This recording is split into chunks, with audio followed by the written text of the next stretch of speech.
Selamat malam Pak Michael dan selamat malam teman-teman. Kami dari kelompok 4 akan mempresentasikan mengenai manajemen rugi fiskal dan strategi perpajakannya. Sebelumnya perkenalkan, nama saya Revina dan anggota lainnya ada Marcelita, ada Monica, Natasha, dan Seni. Langsung saja bahas untuk pengertian rugi fiskal.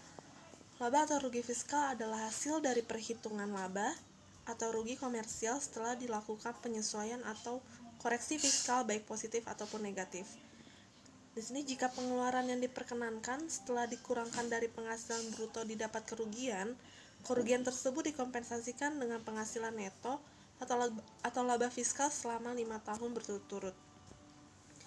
Kemudian kita lanjut ke strategi untuk rugi fiskal. Dalam menyiasati kerugian fiskal, ada beberapa cara strategi yang kita bisa lakukan oleh perusahaan, antara lain yang pertama, melakukan penilaian kembali atau revaluasi aktiva tetap. Yang kedua, melakukan penggabungan usaha atau merger. Dan yang ketiga, menunda biaya penyusutan.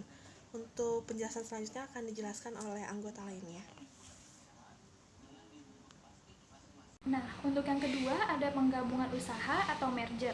Umumnya, merger dilakukan sebagai langkah akhir menyelamatkan usaha karena pengeluaran pajak yang menyebabkan kerugian. Merger dengan perusahaan lain dapat menutupi kerugian tersebut. Dan merger terbagi menjadi dua, ada penggabungan usaha dan peleburan usaha. Penggabungan usaha adalah penggabungan dari dua atau lebih wajib pajak badan yang modalnya terbagi atas saham dengan cara tetap mempertahankan berdirinya salah satu badan usaha yang tidak mempunyai kerugian atau mempunyai sisa kerugian yang lebih kecil. Dan peleburan usaha adalah penggabungan dua atau lebih wajib pajak badan yang modalnya terbagi atas saham dengan cara mendirikan badan usaha baru. Melakukan merger dengan menggunakan nilai buku. Yang pertama, wajib pajak yang melakukan merger dengan menggunakan nilai buku tidak boleh mengkompensasikan kerugian atau sisa kerugian dari wajib pajak yang menggabungkan diri atau wajib pajak yang dilebur. Yang kedua, wajib pajak yang menerima pengalihan harta mencatat nilai perolehan harta tersebut sesuai dengan nilai sisa buku sebagaimana tercantum dalam pembukuan pihak atau pihak-pihak yang mengalihkan. Yang ketiga, sebaliknya, penyusutan atas harta yang diterima bagi pihak yang menerima pengalihan harta tersebut dilakukan berdasarkan masa manfaat yang tersisa sebagaimana tercantum dalam pembukuan pihak atau pihak-pihak yang mengalihkan, tercantum dalam Peraturan Menteri Keuangan Nomor 43 PMK 03 Tahun 2008.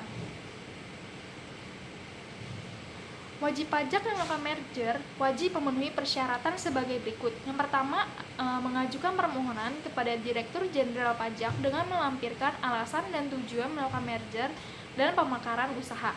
Yang kedua, melunasi seluruh utang pajak dari tiap badan usaha yang terkait. Dan yang ketiga, memenuhi persyaratan tujuan bisnis atau business purpose test.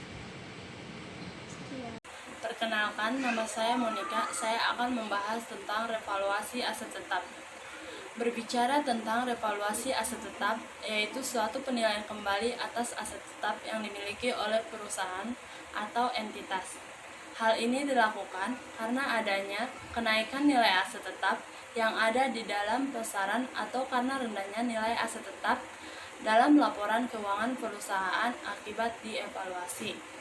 Kenaikan atau penurunan nilai aset menyebabkan nilai aset tetap pada laporan keuangan menjadi tidak wajar. Maka dari itu, penilaian kembali atas aset dilakukan agar perusahaan dapat melakukan perhitungan penghasilan dan biaya secara lebih wajar. Dengan begitu, nilai dan kemampuan perusahaan yang sebenarnya akan terlihat. Karena tujuan utama dari revaluasi aset itu adalah agar perusahaan dapat melakukan perhitungan penghasilan dan biaya secara lebih wajar. Dengan begitu, hasil revaluasi aset bisa mencerminkan nilai dan kemampuan perusahaan yang sebenarnya. Baiklah, berikut contoh kasusnya. Misalnya, PT ABC pada awal tahun 2006 membeli aktiva tetap berupa mesin pabrik seharga 920 juta. Dari data pembukuan, diinformasikan perusahaan menggunakan metode penyusutan garis lurus dan digolongkan dalam aktiva tetap kelompok 2 atau masa pencobaan 8 bulan. Pada awal tahun 2010, perusahaan jasa penilaian atau appraiser yang diakui oleh pemerintah melaporkan nilai wajar mesin saat ini sebesar 700 juta. Apakah PT ABC sebaiknya melakukan revaluasi? Jika PT ABC mengalami rugi fiskal tahun 2006 sebesar 1 miliar dan hingga tahun 2010 baru dilakukan kompensasi kerugian sebesar 500 juta, sedangkan laba tahun berjalan pada tahun 2011 diprediksi sebesar 200 juta. Baiklah, untuk penjelasan perhitungan, teman saya Seni akan menjelaskannya. Terima kasih. Adalah perhitungannya. Sisa rugi fiskal tahun 2010 adalah 500 juta. Didapat dari 1 miliar yang merupakan rugi fiskal tahun 2006 dikurang dengan 500 juta yang merupakan rugi fiskal yang telah dikompensasi sampai dengan tahun 2010. Kompensasi kerugian terhadap laba tahun 2011 adalah 200 juta yang merupakan prediksi laba tahun berjalan. Sisa rugi fiskal apabila perusahaan tidak melakukan revaluasi adalah 300 juta. Nah, 300 juta tersebut akan hangus apabila perusahaan tidak melakukan revaluasi. Karena tahun 2011 adalah tahun kelima setelah terjadi rugi fiskal di tahun 2006. Dan tidak akan bisa dikompensasi lagi kerugian fiskal tersebut di tahun selanjutnya. Bila perusahaan melakukan revaluasi, maka dampaknya terhadap pajak adalah harga perolehan mesin 920 juta dikurang dengan akumulasi penyusutan yaitu 575 juta. Nilai buku mesin tersebut adalah 345 juta. Nah, nilai revaluasi adalah 700 juta. Terdapat selisih lebih atas revaluasi tersebut, yaitu 355 juta. Nah, selisih lebih dari revaluasi tersebut dikompensasikan ke rugi fiskal tahun 2010, yaitu 500 juta. Di mana rugi fiskal setelah dikompensasi adalah 145 juta.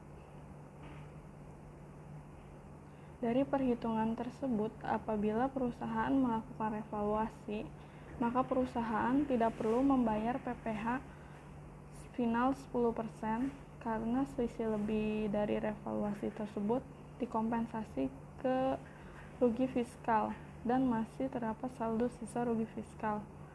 Nah, dengan demikian rugi fiskal pada tahun 2011 setelah direvaluasi adalah 145 juta. Dan apabila laba tahun berjalan sebesar 200 juta, maka perusahaan hanya membayar pajak untuk laba setelah dikompensasi adalah sebesar 55 juta. Di samping itu, perusahaan juga akan mendapat tambahan biaya penyusutan dari kenaikan nilai aset yang direvaluasi, yang juga akan mengurangi laba fiskal tahun-tahun selanjutnya.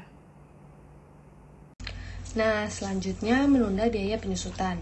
Yang dimaksud dengan menunda biaya penyusutan adalah salah satu cara untuk menggeser beban perusahaan ke masa pajak berikutnya, sehingga akan mengurangi kerugian wajib pajak dari tahun yang berjalan.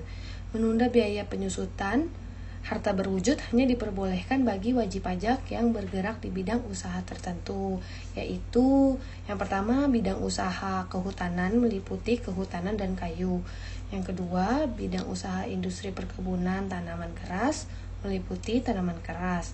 Nah, yang ketiga, bidang usaha peternakan meliputi ternak dan termasuk sapi penjantan. Harta berwujud tersebut berupa aset tetap yang dimiliki dan digunakan. Nah, selanjutnya itu ada ketentuan menunda biaya penyusutan. Yang pertama, dapat melakukan penyusutan atas pengeluaran untuk memperoleh harta berwujud dalam bagian-bagian yang sama besar selama masa manfaat telah ditentukan bagi harta tersebut. Nah, yang kedua, pengeluaran untuk memperoleh harta berwujud termasuk biaya pembelian bibit, biaya untuk membesarkan dan memelihara bibit, tetapi tidak termasuk sebagai pengeluaran biaya yang berhubungan dengan tenaga kerja. Nah, yang ketiga, penyusutan atas pengeluaran untuk memperoleh harta berwujud tersebut dimulai pada bulan produksi komersial, yakni bulan di mana penjualan mulai dilakukan. Nah, sekian presentasi dari kelompok kami. Mohon maaf jika ada salah kata dan kekurangan. Sekarang kami buka sesi tanya jawab untuk yang kurang jelas. Terima kasih, selamat malam.